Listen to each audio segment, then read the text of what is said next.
welcome to an exciting edition of Cricket Predicta brought to you by OneXBet, Umeki Infrastructures, Delhi NCR.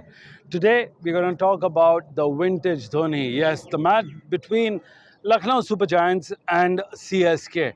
What a way to make a comeback, an impression, and be the player of the match after a huge gap of maybe 5-6 years for MS Dhoni. Yes, it was a vintage collection at its best. But before we get on to today's match between Punjab and KKR, let's shift our focus to and reflect what happened last night. And I welcome Paul Dinette, the famous Aussie podcaster from Sydney. Paul, welcome to the show.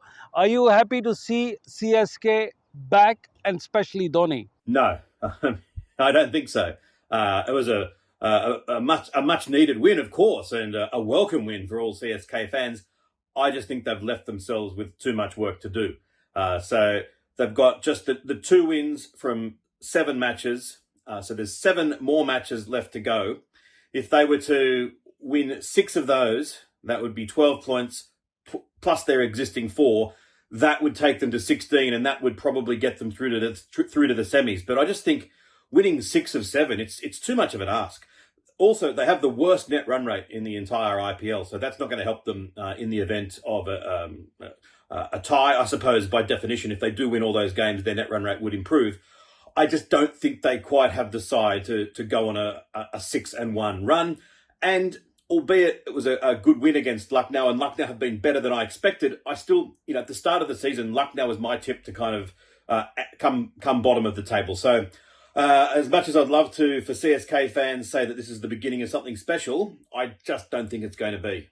Well, it's an exciting game. And now let's shift our focus on to the Lucknow Super Giants. Let's reflect back. What did they do wrong to come so close to the victory and then go so far? Your views?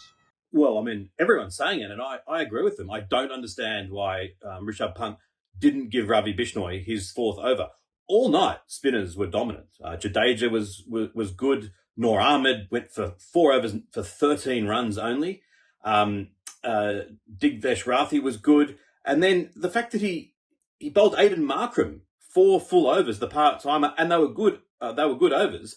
It was just a no-brainer to give Bishnoi, who had 3 overs for just 18 runs he'd conceded, give him the 4th over, especially when they'd got the new dried ball, and it was the perfect time to give another over to the spinner. So that was a mistake, I'm sure.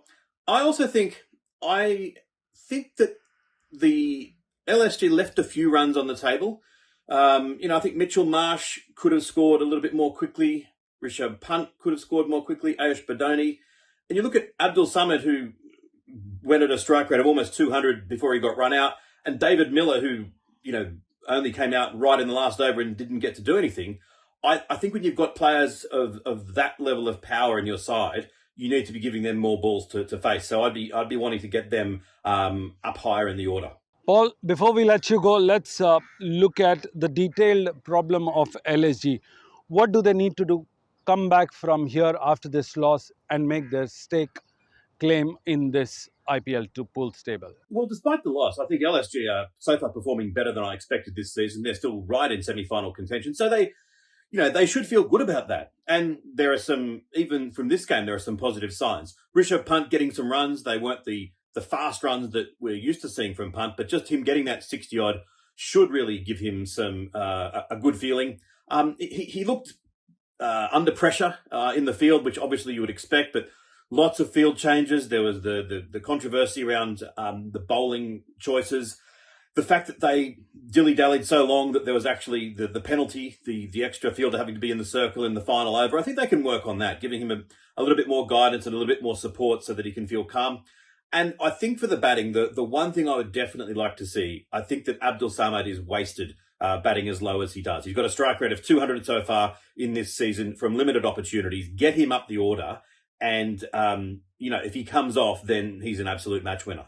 Well, that was Paul Dinette, who actually had written off CSK some time ago, but that's good news that the competition is on. It's getting exciting. Well, we shift our focus to Noel David, the former Indian spinner, the off spinner, now the coach of the junior team of the Assam Cricket Board. Noel, welcome to the show. In the head-to-head records between Punjab Kings and KKR, KKR has a clear lead. Both teams look strong in this session.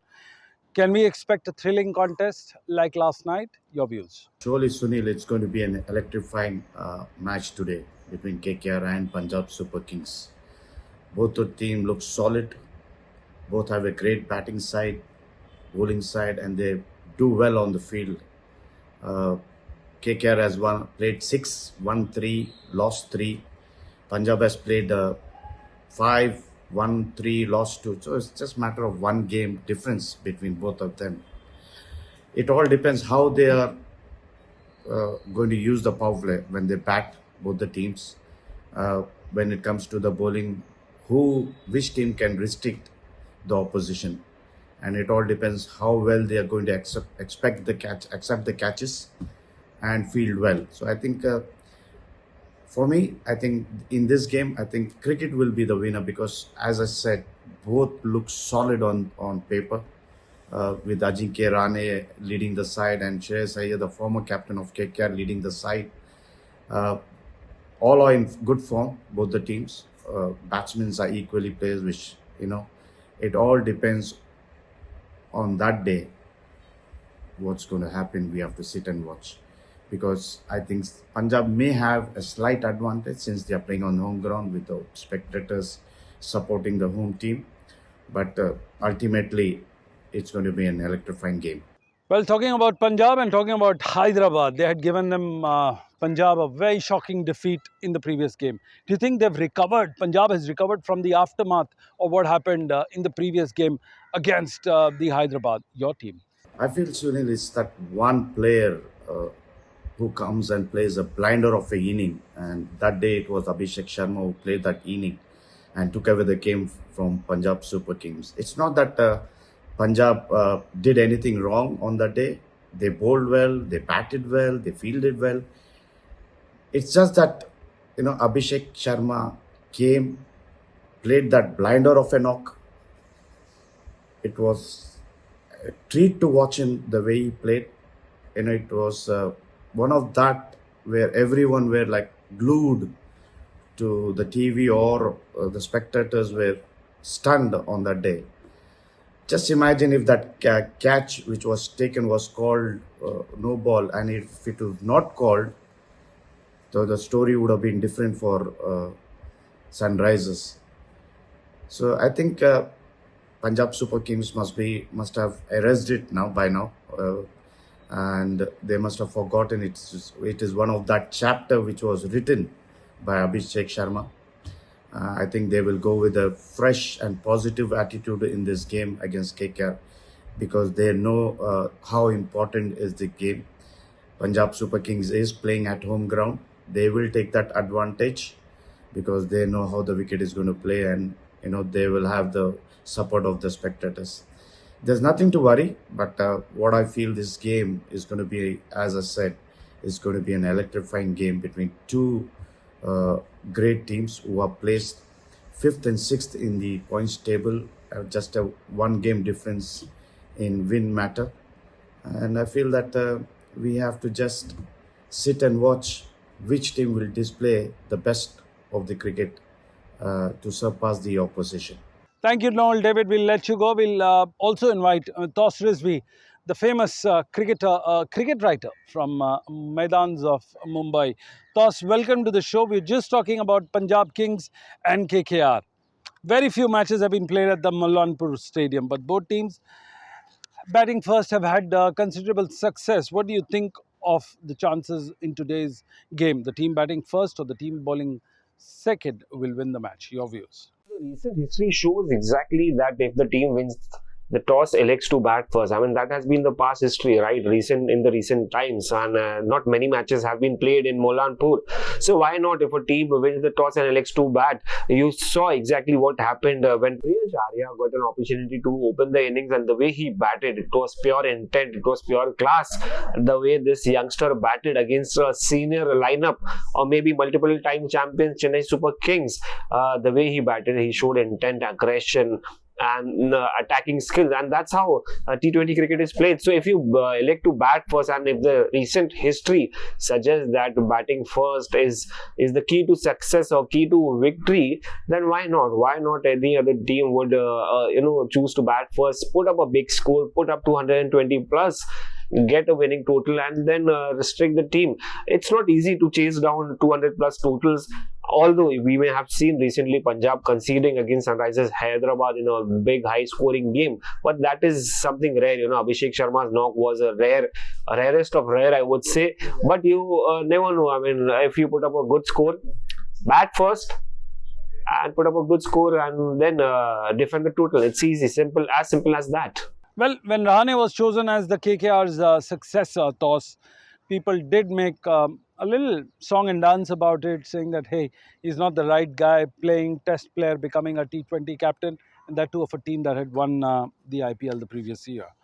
Will it be a challenge for Punjab to stop not only Rahane but the entire batting lineup of KKR? They seems to be getting well in the block. Your views?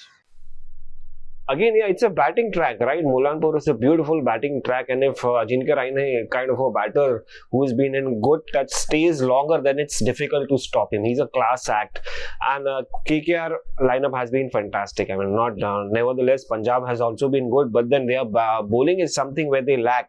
I mean, they have Arshdeep Singh, they have Marco Jansen, and Yuzvendra Chahal, but they have not been collectively performing the way how they should have been. So it's got to be a difficult, rather a challenge for Punjab to restrict, or maybe to defend, or maybe to stop the onslaught from Kolkata Knight Riders, especially Ajinkya Rahane, Venkatesh Iyer, who have been in tremendous form. We are just waiting for Andre Russell to come good. If he comes good on this wicket, it's very, very difficult to stop a batsman like him, because he's devastating. And then you have Sunil Narine to start the innings with. So it's an attacking lineup, and if they click together on this particular beautiful wicket, it will be unstoppable. They will be unstoppable completely, and it will be a big challenge for Arshdeep and company to stop them. Well, thank you, Toss. We are now joined by Stanley Chiodza, the coach, the bowling coach of the former Zimbabwean team, now in Dubai, in the Sportive Cricket Academy, talking about his views. Stanley, welcome to the show. Punjab Kings' top three batters have been in dangerous form in this season. With today's match being their home ground, will we see another run fest, an explosion from Punjab Kings batters? Sunil, thank you once again for having me on the show. One thing is certain, a run fest is never too far in this format, especially with regards to the IPL, with regards to how the game is being played, the direction it's heading, the aggressive nature, the approach that teams are taking. However, I think with regards to this fixture, Punjab Kings versus KKR, key for me is the conditions that Punjab Kings will prepare at home, especially when you're facing a strong spin attack from the KKR. Moeen Ali, brilliant. Sunil Narine, Varun Chakravarti, we know what these guys bring, especially having watched that fantastic bowling performance versus CSK. So when you're playing at home, you really need to make conditions that really suit your style of play. And unfortunately, they have a fantastic spinner in Kahal. There's no two ways about it. He doesn't have the stats that he's got, or be the leading wicket taker in this format for no reason. However, things are just not going according to plan. So do you then make strong spinning wickets? I think they're going to have to even it out. But see, when you then even it out, you're trying to take away the KKR strength. They've lost a fast bowler in Loki Ferguson. That might also bring a bit of headaches in the Punjab Kings stable. However, you've got to be in a position where, if you're playing at home, you dictate the terms and not let the opposition do that. So obviously they wanted to make sure that they face a lot more seam. And I think by playing seam a lot more, they actually help their batsmen, the informed batsmen already, their top order, to continuously score runs. That's the thing. You want to try and put conditions that continue your momentum in that one department where you're doing well. Because if you try and put an even Stevens kind of affair, you then dent the one thing that's doing well for you. So you've got to prepare conditions that allow that top order to continue to fire, and hope that your bowling comes good on a day, especially when you're bowling to a KKR batting attack, where right now Quinton de Kock has shown signs of what he's capable of, but largely it has been more of an Ajinkya Rahane kind of affair with regards to scoring runs. Well, let's talk about head to head between two of the good, interesting lineup. Ajinkya Rahane versus the Punjab bowler Arshdeep Singh in the head to head battle. Will it be quite concerning for Rahane playing against Arshdeep in this game, considering Arshdeep has blocked him earlier on in the game? Your views? So no, I don't think J.K. Rahane will be two-faced about this stat. The one thing that's gotten going for him is that strike rate of 131. The question is, how can I get it better? Okay, because that's the only way you can improve as a batsman. That's the only way you can improve as a cricketer, and finding ways to get better. That's happened. That's happened in the past. But the question is, this is the now. Okay, and you want to go one better. How do you go about that? That's the line of thought that someone like an Ajinkya Rana will possibly be having at this moment in time. And the good thing that's there for him right now is he's a man in good touch. He's a man in good nick. Right now, he's pretty much carrying that KKR solid foundation in that middle period. And I think if you then look at that loss, that when he got 61, that was the turning point of the match when he was dismissed. But now you would like to continue with that momentum, not have negative thoughts that this bowler has gotten this history over me. That doesn't help you. The question is, how much more, and how better can I go in this very fixture today? It's like as if for another simple example, Sher's Air playing against KKR spinners, he would have done plenty of that in the nets. However, without any consequence. It's a different story today. Okay, he's facing three possible good spinners, in one single match. Guys he knows so very well, but now this time there's rewards and there's risk, okay, in that just one mistake, there's 11 field, there's 10 fielders out there waiting to make sure that he gets out. So it's a different story with all these matchups. It's the mental state, it's mind games at the end of the day. But at the end of the day, you've got to take on the challenge and always looking to go one better and being positive to make sure that you get the job run, and hopefully once the job is done, and whether you're scoring runs or you're taking wickets, then you can put in a performance then, or that performance can help your team to get over the line. Well, we'll let go of Stanley Chiozza for his coaching assignment and get yet another Zimbabwean pace bowler in the ranks today, Christopher Mupofu. Christopher, welcome to the show. The head-to-head play battle between Shreyas Iyer and Sunil Narayan is the thing of the legends. Just imagine a former skipper facing his former front arm lead at attacking spinner. It's quite an interesting thing. Could Narayan pose any kind of threat to the inform Punjab King batter? So Shearas Iyer versus Sunil Narayan, another an interesting game that I'm looking forward to. You have Sunil Narayan bowling about 35 balls to the Kings 11 skipper, and he has hit him about 42 runs. Interestingly, he hasn't hit him a four in this contest, but he's hitting him about two sixes with about 9 dot balls. In that game. And talking about that, he's got a strike rate of about 120 versus Sunil Narayan with an average of 42. So that's the other interesting part. Yes, he's dismissed him once, but he's got a good average of about 42. Maybe the strike rate, he might be concerned a little bit, 120 with the way he's been playing this season. And you're asking me, who do you think can come on top of this one? I'll say Shearas, because of his form at the moment. He looks like in good nick, and he looks like he's striking the ball very well. So that's an interesting one. I'll say Aya to come on top of this contest. Well, Christopher, before we let you go and end the session here for tomorrow's edition, let's look at Yuzvendra Chahal. Yes, the veteran Punjab spinner. He's quite troubled Quinton de Kock in the past, and their head-to-head player battle seems to be quite favouring Chahal. Do you think Chahal, who's the highest paid spinner in this edition and also the leading wicket taker in the overall edition of IPL, can pose any threat to the top 3-4 batters of IPL in the head-to-head? So Yuzvendra Chahal versus Quinton de Kock, a very interesting one on today's game. Yuzvendra Chahal bowling about 39 balls to Quinton de Kock, and he has scored about 44 runs. So that's unlike Quinton de Kock when you normally look at his strike rate in in IPL. And then interestingly is that Chahal has taken out Quinton de Kock about 6 times, and you're talking about almost seven overs of bowling to Quinton de Kock and dismissing him 6 times. So you're saying about in each over, Chahal gets an opportunity to take out Quinton de Kock, and he's bowled about 16 dot balls. He's hit him 4 4s and only 1 6. So this is very interesting, and a strike rate of about 112 with an average of 7.3. So Chahal looks like he's been dominant over Quinton de Kock, and for me, I see no change once again today when these guys meet. And I'm sure that this is going to be playing in Quinton de Kock's mind if he does get to face Yuvendra Chahal. Well, that's all. You heard it from 4 or maybe 5 of the best voices in the game. We're talking about the game of cricket. We had Paul Dennett, the famous Aussie podcaster, Noel David, the off spinner.